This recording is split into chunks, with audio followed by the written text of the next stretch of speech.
धर्मराज युधिष्ठिर बोले, हे जनार्दन, चैत्र मास के कृष्ण पक्ष की एकादशी का क्या नाम है तथा उसकी विधि क्या है, कृपा करके आप मुझे बताइए।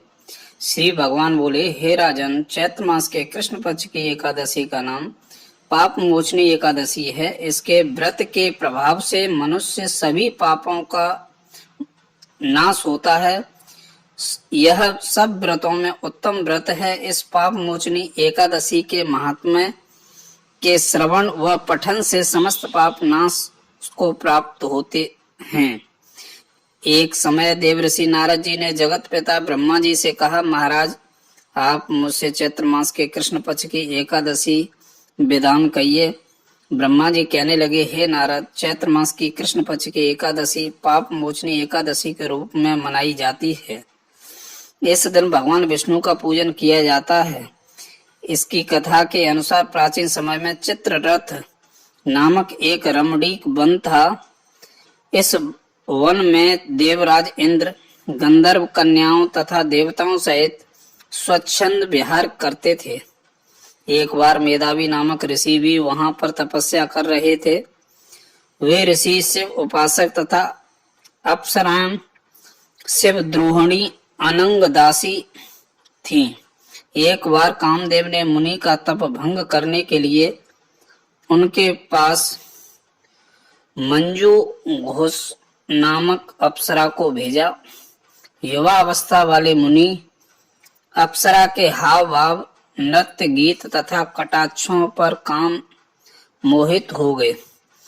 रति क्रीड़ा करते हुए 57 वर्ष व्यतीत हो गए। एक दिन मंजू घोषा ने देवलोक जाने की आज्ञा मांगी।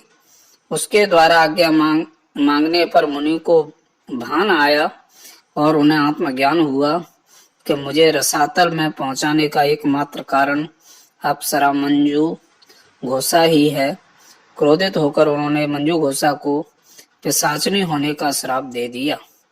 श्राप सुनकर मंजू घोषा ने कांपते हुए ऋषि से मुक्ति का उपाय पूछा। तब मुनीश्री ने पाप मोचनी एकादशी का व्रत रखने को कहा और अप्सरा को मुक्ति का उपाय बताकर पिता च्यवन के आश्रम में चले गए। पुत्र के मुख से श्राप देने की बात सुनकर च्यवन ऋषि ने पुत्र की घोर निंदा की तथा उन्हें पाप मोचनी चैत्र कृष्ण एकादशी का व्रत करने की आज्ञा दी।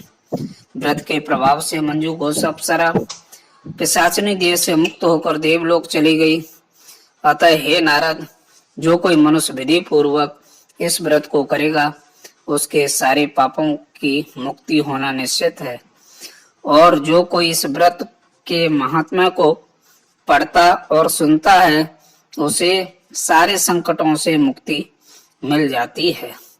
बोलो विष्णु भगवान की जय। एकादशी व्रत के अगले दिन सूर्योदय के बाद पारण किया जाता है। एकादशी का व्रत का पारण द्वादशी तिथि समाप्त होने से पहले करना बहुत जरूरी होता है।